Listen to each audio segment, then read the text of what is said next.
My Mug, episode 273 on Monday the 3rd of February 2014. Welcome to My Mug and welcome to Finca Limoncillo.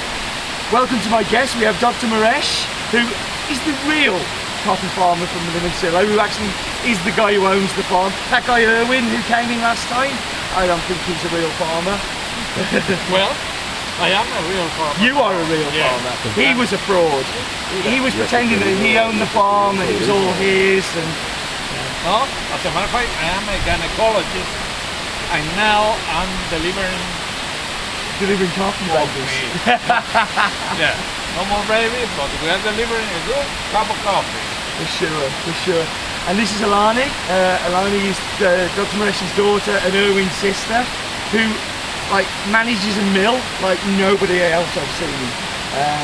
Like the mill is like a military kind of precision kind of thing that goes on. So Alani, tell us a little bit about what you do and how you've managed to make this mill into this kind of such a tight. Well, like Steven said, I'm the manager of the dry mill, and we've done a lot of experiments. I think we've tried a funky pacamara. Yes.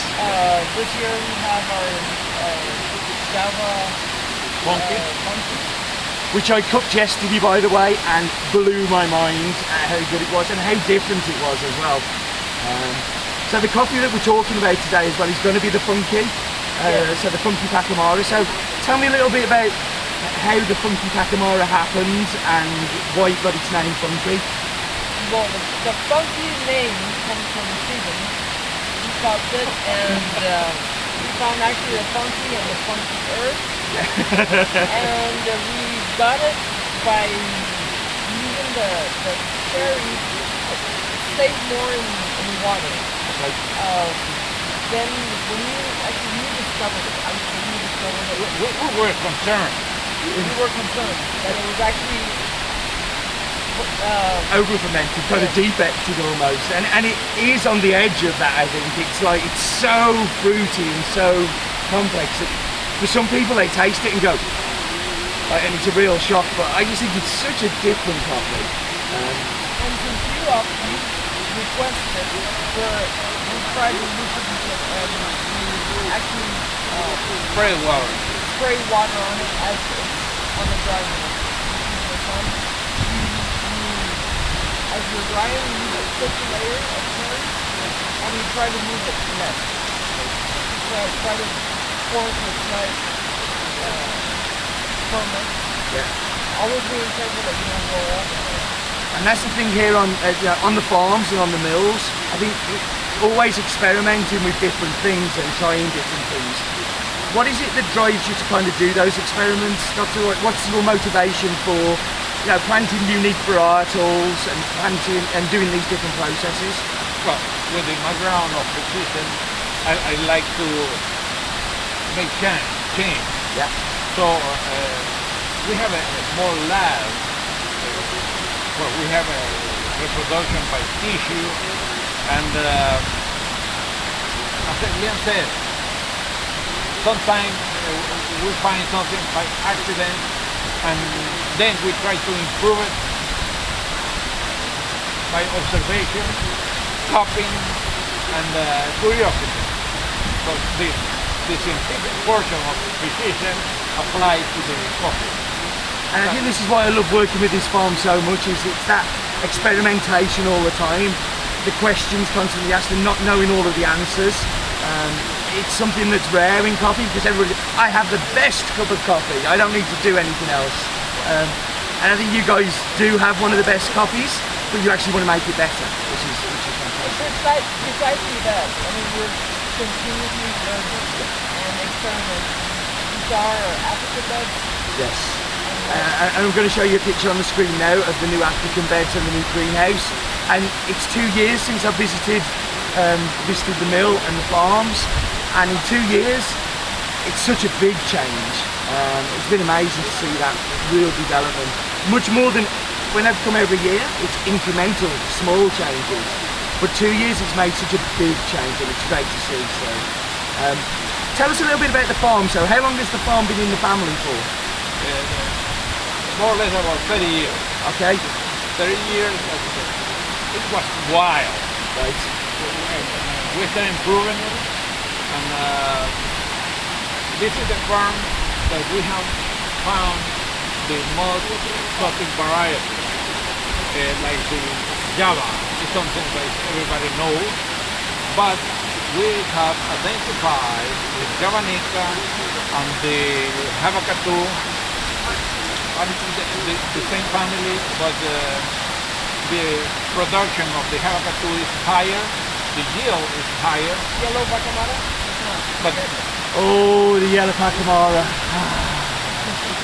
Oh dear. We cooked the yellow pacamara yesterday, and I literally picked up the cupping bowl at the end and took it and drank it. It's just phenomenal.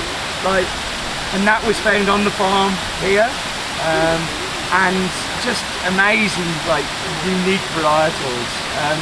What altitude are we at here in the farm? What? Altitude, 900 to 1,000. Okay, so 1,002, which for Nicaragua is actually relatively high, isn't it? You know, Nicaragua, the most you tend to find is around about 13, 14 with coffee production, and that's because it gets quite cold and wet here as well, doesn't it? As we can see, this isn't just waterfall spray around us, it's like being in Stafford. Like the weather, it was raining as we came up. I was like, I don't come to Central America for rain. And how big is the farm? 230 manzanas.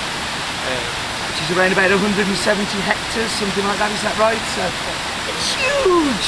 It's like, I've just come from El Salvador, where, you know, it's like 20 manzanas, and then you come somewhere like this and it's so big. It's something that is very nice here, is that it's well defined, different plateaus, different levels of the farm. We have varieties that are good for 950 meters, we have for 1,000 meters, then we have a variety that are well done 1,200 meters. And this is the thing that comes from the experimentation, is you find out what varietals work at those different altitudes. So I want to talk a little bit about the social aspect of it, because on the farm in Nicaragua, it's very typical for people who work here to live on the farm, isn't it? Yeah. And I think you guys have done something a little bit special with the people who do live on here. So what if I come to work on Limoncillo, what can I get? What can I expect? Okay. We know that the guys that come to work, they are really the ones that get the crop, and we have to give them back something. We provide, for instance, families that cannot leave his kids in the city. They bring the kids, and we provide them a place where to keep the kids. We provide we feed the kids, and we have teachers that are with the kids during the labor day, the labor hours. The kids are well cared. So there's a school here, and if the children live on the farm as well, they'll go to that school. Right. And daycare, a school, health clinic, a country store, the grocery store, and you can see it's not a store close to the farm. Yeah. We provide the same price than in the city. Okay. And say if I get sick, can I get some help with healthcare? Or? We also have the hydro and electric. The electricity is the hydro. So everybody gets electricity. All coming from these waterfalls, 7 within the farm, so like the power, which is very unusual for a farm to find running water and electricity too, isn't it? Right. We see these as basics back home, but here this is something that's not normal, and it's fantastic to see. So I guess it's time to kind of wrap this one up and go to the map bit, but before I do, thank you very much for coming on camera. Thank you very much for these amazing coffees. Limoncillo is a farm that is very special to me. I remember buying the Cup of Excellence lot back in 2007, and ever since, this farm has had a hold of me, not just in my palate but also in my heart. So it's a fantastic coffee, and it's great to be here and great that you come on camera. So thank you everybody very much. So it's time for the bit. Awesome, thank you so much.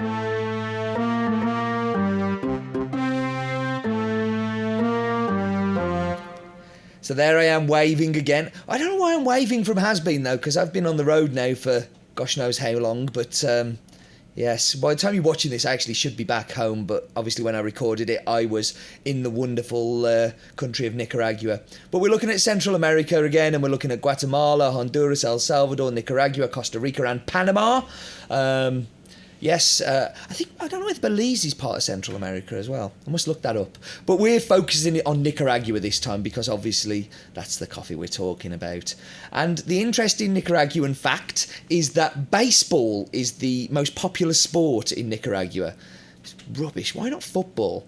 But let's go down to Limoncillo. Now you can't see a lot of the farm here because the tree coverage, and as you've seen in the footage that I've recorded on the farm, it's very kind of treey and overgrown, and like you just can't get a really good view of it. But look at that beautiful topography there. And within the mountain, there are, I think it's 7 waterfalls on the farm. Maybe more, but yeah, there's definitely a lot of waterfalls, and they use them for hydroelectric power. And you can understand why if it's coming from the top of the mountain down.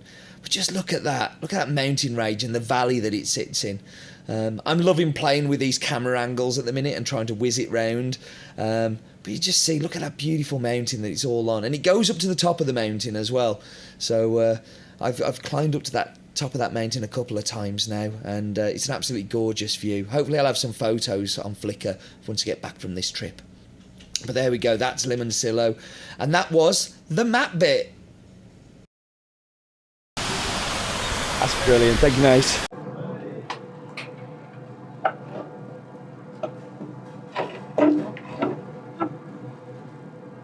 Okay, so I'm back. Well, kind of back, because I'm recording the first bit tomorrow on the farm.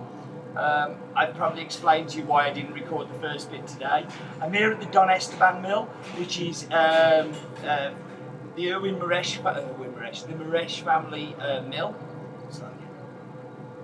So I'm back, although this was yesterday and what you saw earlier was today. Because of the problems of not getting to the farm today, I'm recording the tasting bit here because I know that I've definitely got hot water and things.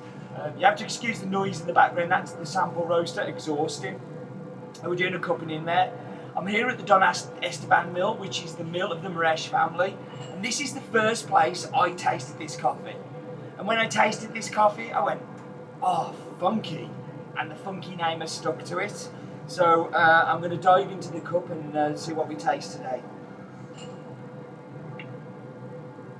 So on the front end, you get this like dark cherry, almost sherry-like, boozy funkiness. And when I say funky, some naturals that we've had on in my mug are a little bit kind of like Jamiroquai, I've described them as. This is James Brown in his tightest trousers when he's getting on up and getting on down. It is super funky. There's a real body to it. They kind of stopped doing funky here, and I'm one of the few people that still keep saying, can we have it? Because I know that you guys love it. This is a coffee that you will either love or you will hate. I know there's going to be a lot of haters for this out there, and for that I'm sorry. We won't be doing naturals for a little while after this.